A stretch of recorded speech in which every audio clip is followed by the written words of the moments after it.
And I hope I'm live and everybody can hear me today. So if you can, please just pop something into the comments so that I know that I'm coming through loud and clear. So last time I was in Kent, which is outside of the London area. And today I'm gone from city mouse in England to country mouse in England. So I have been in the wonderful area of Devon, England, and it's so beautiful here. It is so green and full of sheep and just rain and greenery and just tiny, tiny roads. We had to rent a car to be in this part of England because this is not somewhere you can take the tube or the bus or anything else. You must have a car and you must be willing to drive on the opposite side of the road. The roads here are so narrow and muddy and crazy. So it has been a fun, fun time. So hopefully I got Jeff. I see Jeff is here and he says, "Hi, Gillian, I brought the tea. Did you bring the scones or scones? Because we got that debate going on. How do you actually pronounce that word? Is it as in gone, like scone, or bone like scone?" So that's always a debate here. And Jeff is on the LinkedIn side as well. So he says, first cuppa on YouTube, second cuppa on LinkedIn, Gillian. So that's great to hear. That's great to hear. So I thought, oh, wonderful, wonderful. Okay, I see Lois she says, it's so pretty down there. Definitely no tube. Okay, then that means she hears me and it's coming through loud and clear. Yes, this is a place that you definitely need a car to get around this part of England. So we have been bouncing back and forth between Devon and Cornwall. So it's all in that sort of south. Let's see, do I have a banner here? I am in the southwest part. I think I did that right. Southwest part of England.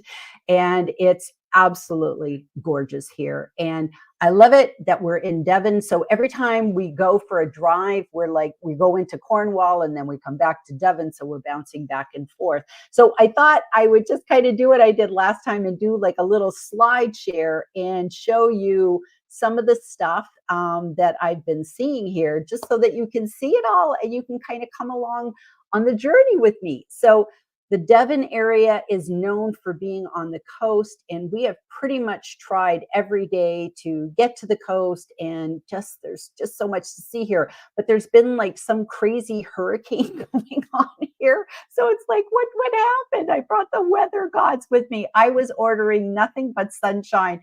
And we've had rain, which is like not surprising. It's England. You're going to have rain. And as they say, there's no such thing as bad weather. It's just poor clothing choices. So we make sure we always have our rain slickers and we have our umbrellas and all that fun sort of stuff. But the hardest part has been the wind, and the winds here have been bananas. They have been so windy. And we went to this special place called Tintagel. And it is sort of King Arthur and Camelot and Merlin's cave and the castle and all that sort of stuff. It was so windy, they closed the castle. So it's just like, ah. So we went hiking up and we're like, okay, we'll just go take a look. And we hiked up this hill to go see this castle. And the wind, I could barely have my phone. Like, that's how bad the wind were. And there was all these people and they were being blown over. It was like Mary Poppins. They were just flying all over the place, slipping in the mud and flying down. And I'm still nursing this broken arm. So I was hanging on to the outside wall for, dear life.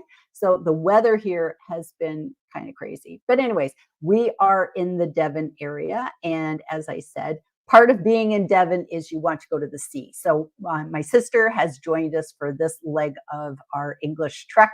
And so here was one of the first times where Janet and I and Devon, maybe he's taking the picture, he's wandering up, I don't remember. But anyways, here's a picture of Janet and I. We got to the sea and it was just so exciting to be here. And I believe I think it used to be called the Irish Sea, but now it's the Celtic Sea. I hope I'm saying that right. So that was our first kind of looking at the sea and just being so excited.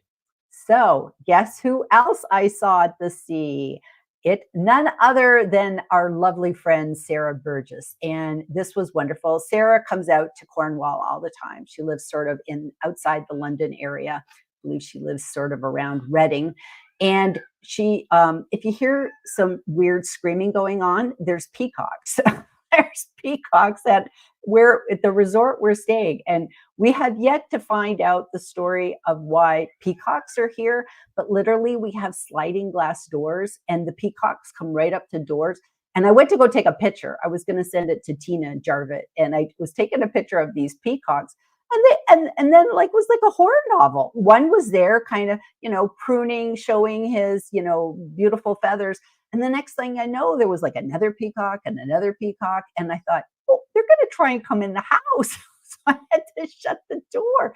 But these peacocks, I don't know the story of why peacocks would be here. I'm thinking maybe English nobility brought them. And I guess peacocks can't fly away. So I guess they decided, hey, this is a cool place to be. But they scream. So all the time they're screaming. It's the funniest thing. So anyways, I digress. Sarah and Paul Burgess kind of travel back and forth here between being outside the London area, and then they like to come down to Cornwall. So it was wonderful that they stopped off and they met us on the way down on Friday, and we had such a lovely visit with them. It was so fun. And Sarah and I got to know each other, of course, through LinkedIn. We've known each other for years. We've been on each other's lives and, chat. Fondness, we're fellow mermaids. So we have a fondness for the sea. And so Sarah, every time she goes to Cornwall, sends me pictures in the LinkedIn DMs so I can get my mermaid fix. And so it was just so wonderful to come and meet Sarah at the beach.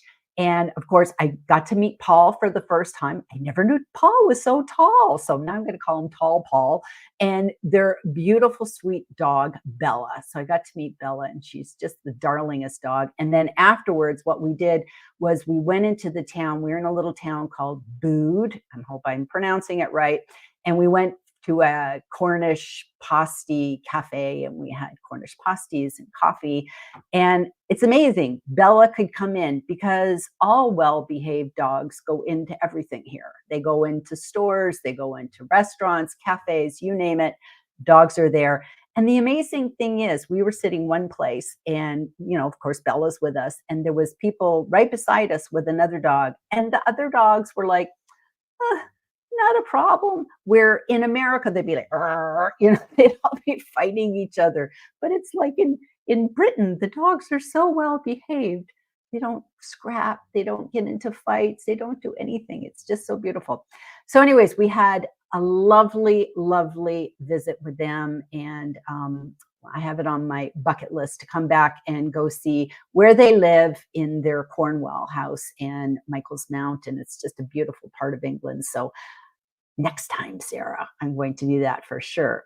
So after we left Sarah and Paul, this is my new passion in England, and it's going to charity shops. And it's not a very good picture, but I just want to remember that I talked about charity shops. And charity shops, in America, we call them thrift stores, which is like not exciting in the least. But here in England, they're called charity shops, which just sounds so posh.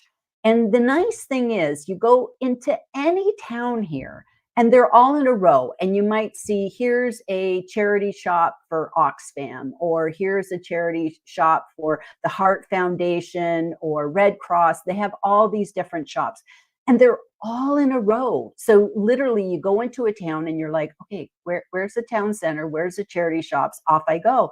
And you go into these shops and they're sweet, they're tiny, but they have all these treasures. So I've been treasure hunting when I've been here. And the nice thing is that you find things that you wouldn't necessarily find in a regular store, because maybe they're part of like an estate sale and somebody donated them. And so they can be antiques.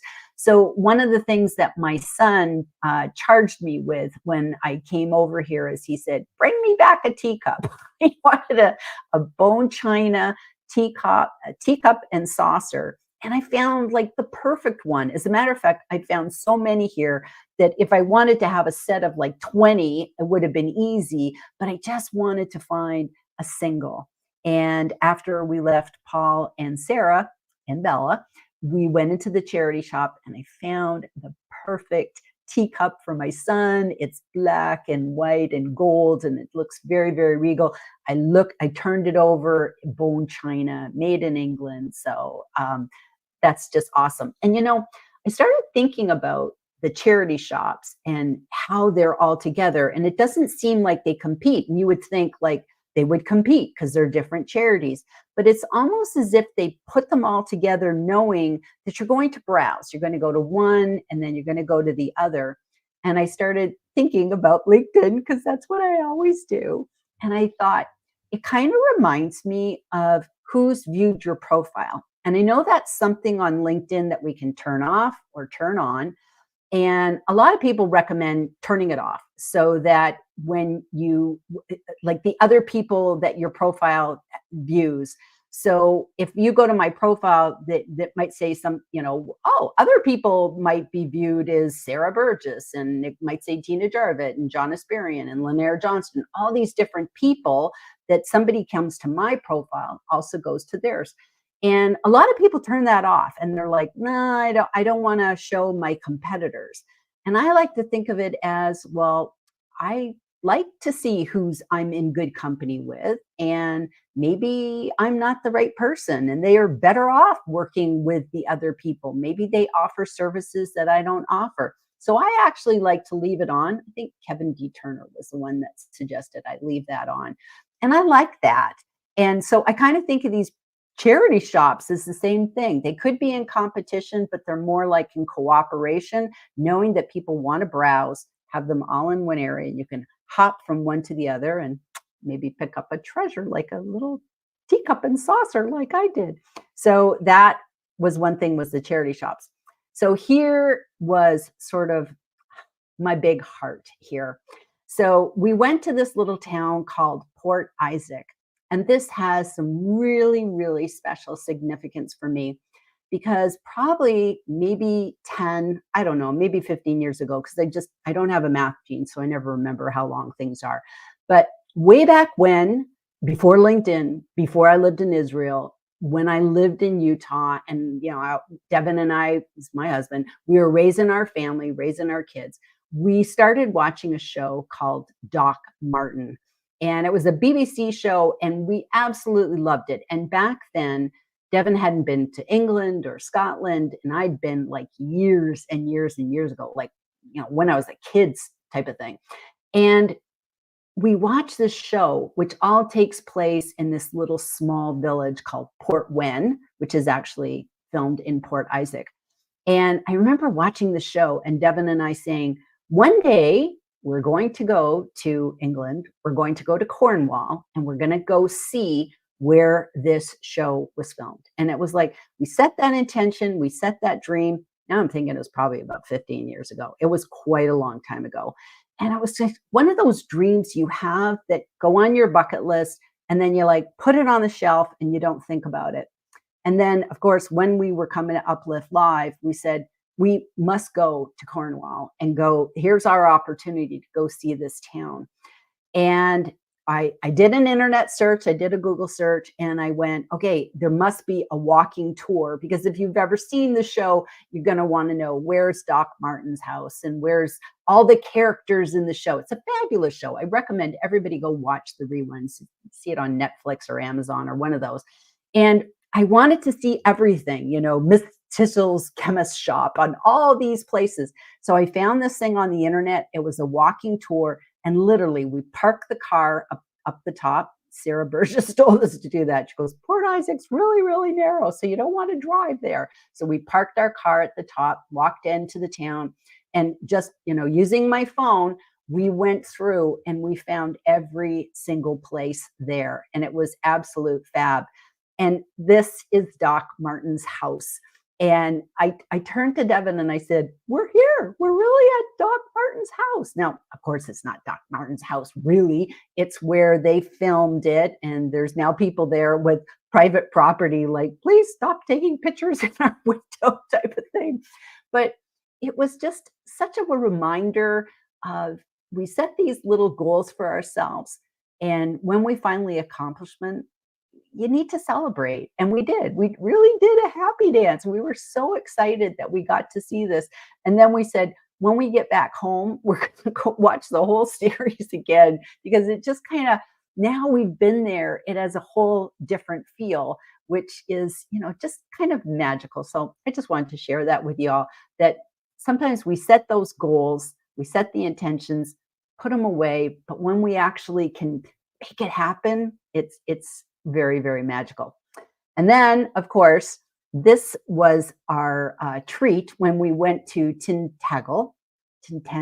Oh, I'm saying it wrong. I'm so sorry. But that was sort of the King Arthur place with all the wind and everything. And we couldn't go see the castle.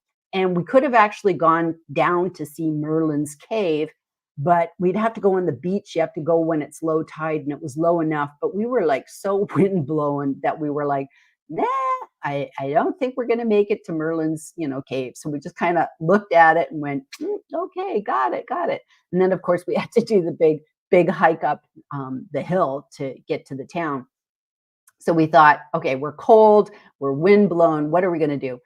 We decided to go for a Cornwall cream tea.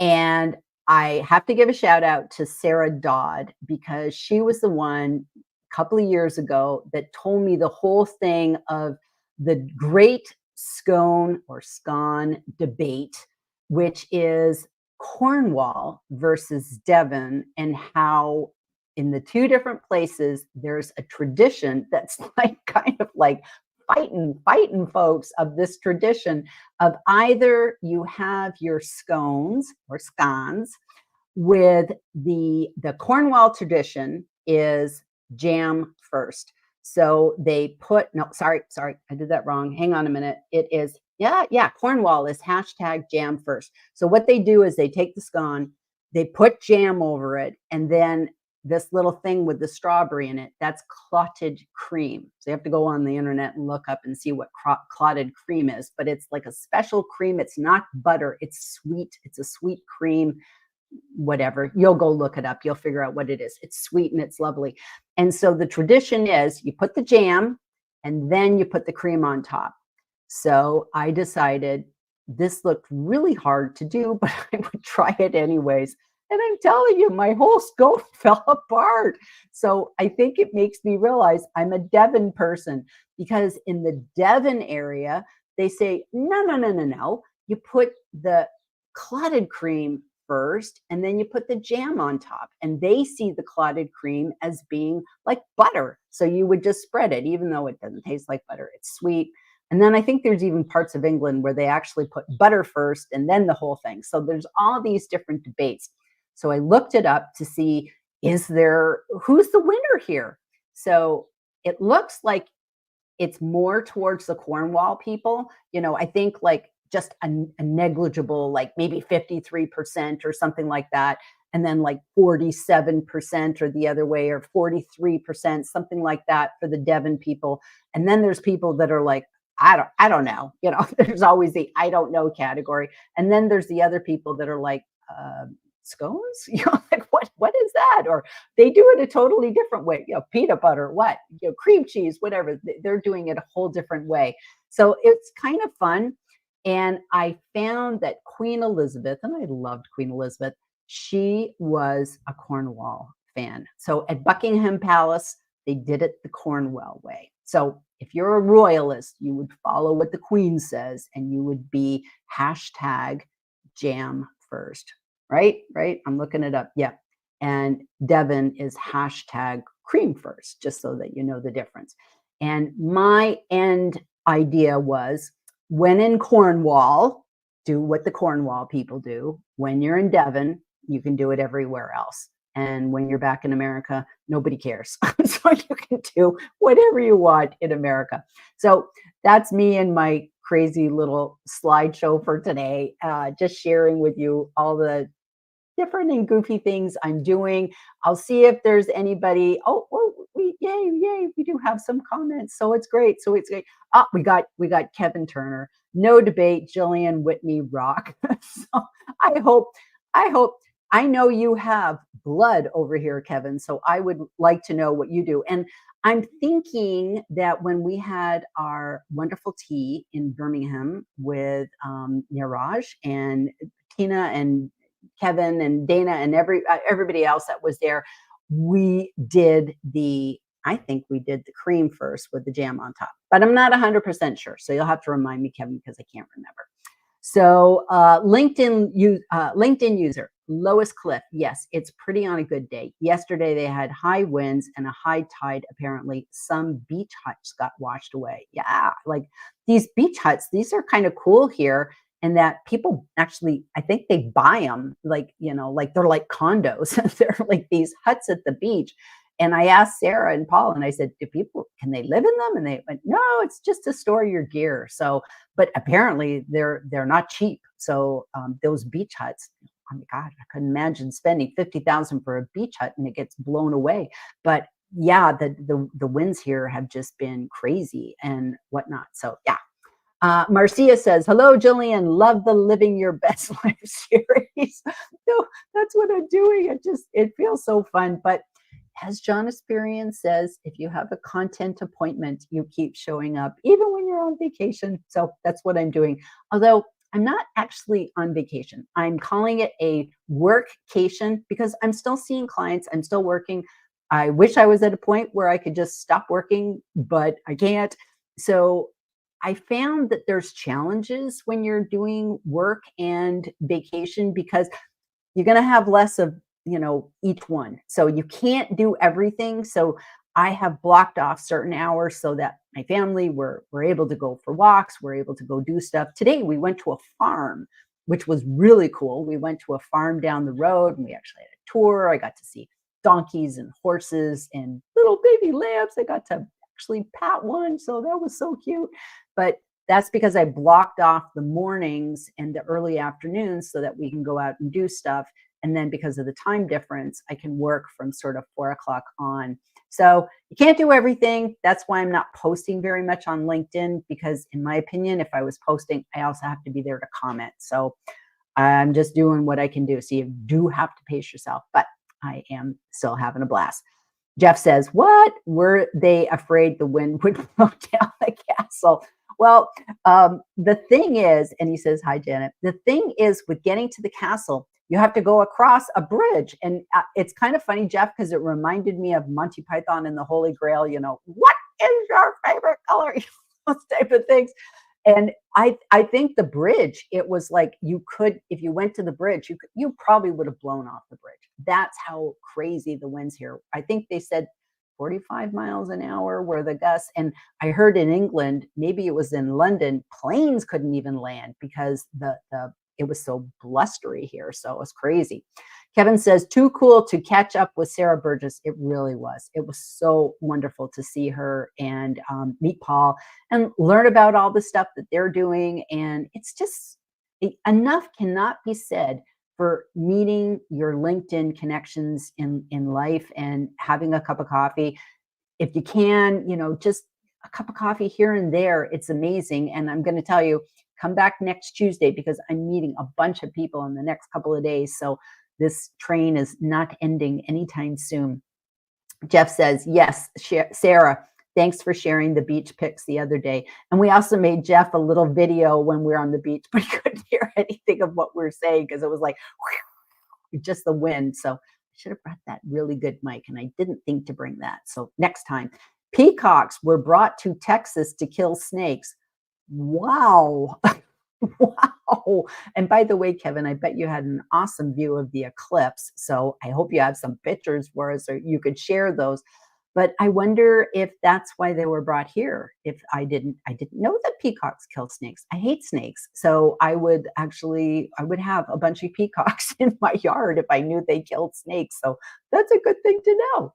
LinkedIn user, usually good for pre-loved books and silk ties. Ooh, that's kind of a cool thing. Yes, I got a sweater in one of the charity shops, and it was just like a nice wool purple sweater. So that was kind of exciting. And then I like to buy little tea things because you don't find tea things back in America. So just little places to put your tea bag and coasters. And toast caddy, all these different things that I keep looking for. I'm looking for a silver teapot. So I don't even know where you buy those. I would just go buy one in England at any store. I don't know where you buy silver, like they're not silver, they're tin, but I've seen them in all the like all the restaurants. They have these great silver teapots. I have no idea where to buy them. But yes, Pre-Loved Books is amazing. Cindy says, oh yes, charity shops are so fun. They really are. They really are. They're just the best. They're just the best. Jeff Young says, LinkedIn is changing PAV. So I'm thinking that's people also viewed. So you can't turn it off anymore. Oh, that's interesting. Even premium people, Jeff? That's interesting. But I never, ever turned it off in the first place. So that's because you're so not competitive, Jeff. So I love that. And it's actually a really good barometer for you to kind of see, how am I doing? Because if the wrong people show up, something's not right. So you're either optimized your profile a little strange or whatever. So I think it's really important to look at those people. And to be honest with you, I love all the people that are my POVs. So I think that's really good. Marcia says, love the charity shops, thrift stores in the US. I visit my local one regularly. Over there, I probably could not fit all the merchandise in my suitcase. That is so true. And like, there have been so many things. Like, I'm a big fan of Wallace and Gromit. It's just like a little BBC show here. And actually, it's not BBC. It was more like a little movie, and it was like claymation. Another phenomenal show is Wallace and Gromit. And I went into one charity shop, and they had a Wallace and Gromit teapot and a tin, and it had all this stuff. And it was a screaming deal. Like, it was a screaming deal. And I went, but I can't get it in my luggage. So I have to get things that are flat, easy to pack. That's, you're right. You can't get it all. You can't, we saw a table set today, and it's like, well, we ain't bringing a table set on the plane. That's not going to happen. Jeff says, I'm currently watching the second rendition of All Creatures Great and Small, a fabulous Brit show.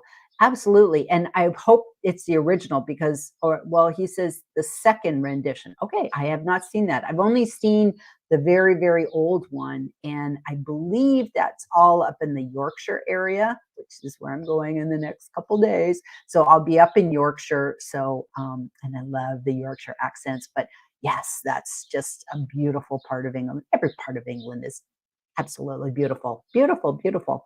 John says, I see you and scones. Definitely cream first, then the jam. Okay, so he's a Devon man. Is that a way? Is it in Wales? That's the way that the Wales people do it, or is it just pretty much Cornwall's in their own little world, and then there's the rest of England or the rest of the UK? So that's what I'd love to know. People that are not in the Devon Cornwall area, what's your vote with the jam first or the cream first, and which way do you go? Lois says, if you and Devon are eating scones with jam and clotted cream, you're the winners. I like that. I love that. I love that. And my sister loves them too. They're just so good. And my sister has a thing for Bakewell tarts. So everywhere we go, she gets a Bakewell tart. And everywhere Devon goes, he orders a pasty, which we have been corrected many times not to say pasty. And they go, you mean pasty. And it's like, yes, yes, yes. We're trying to get this lingo right here, guys. LinkedIn user, John Asperian, that one looks a lot, looks sort of shy. I'd at least double the amount of jam and cream. Okay, that's good. Maybe he's put a picture in the comment. Kevin Bayless, MBA, if you would like your picture show. So Jeff is helping somebody. Always nice, always nice. Kevin says, that's why I like the peacocks. Okay, so we're kind of like Indiana Jones. We don't like the snakes. We don't like the snakes. Absolutely. Jeff Young, thanks. Okay, we got people helping each other. Cornwall is separate to everyone else. Cream first is like butter first on toast. That kind of makes sense. That totally makes sense to me. And Lois says, oh my God, Bakewell tarts. They're just amazing. Although we did actually try and make those, I think at Thanksgiving in the United States, and they came out pretty good, but not as the good ones here. And it was interesting. Yesterday we were in a place called, I think it was called Torrington. It's the little village near here that, like, I don't know, burned down twice. We found a castle, and we went into the town and we went to a bakery, and they had all this cool stuff in the bakery. And we were talking to them about, making, we love Cornish pasties. They're just absolutely awesome. And there's so many different kinds. And so we were talking about going home and making it. And the woman who runs the bakery, she was talking with my sister Janet, and she said she used to live in the States, and she said they're not going to be the same. And she said because it's not only the recipe, it is the flour here is different in the UK than what we have in the United States. We have totally different flour, but also too, it's the lard, that the lard here has, the drippings, whatever you use, it's not the same. So that local feel, it all kind of comes into play. So we can try, but we're probably not going to succeed. So, but you know what? Might as well give it a try.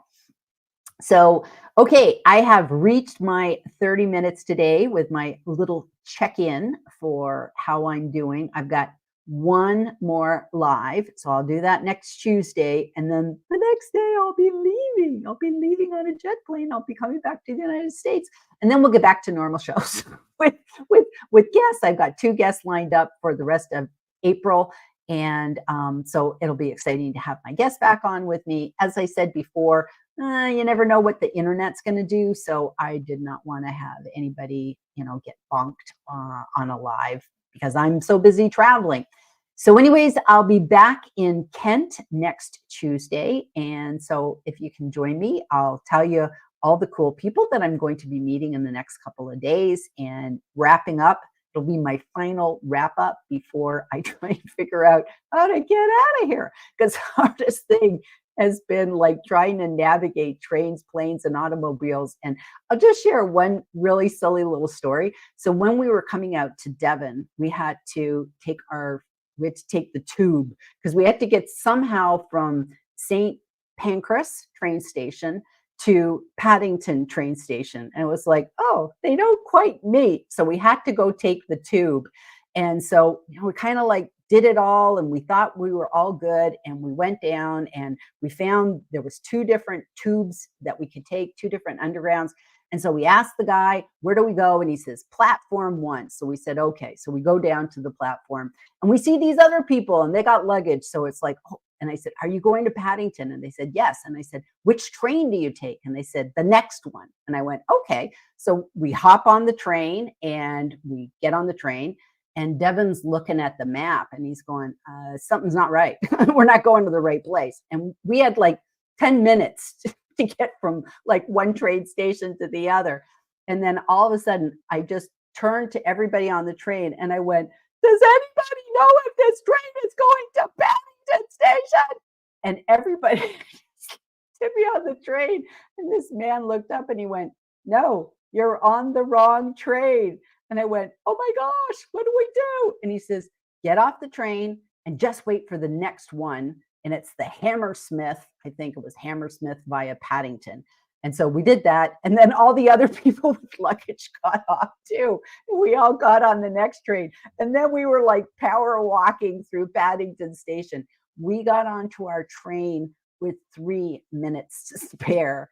And then whoosh, off we went. So that was our thing. So now we have to do that in reverse, and we figure out how to get to Heathrow Airport. So I don't know, with all the train strikes and all that, it's a little bit fun, but we'll figure it out. So anyways, I'm signing off here, and I'll see you guys all here next week. And if you join me today, thanks for being here.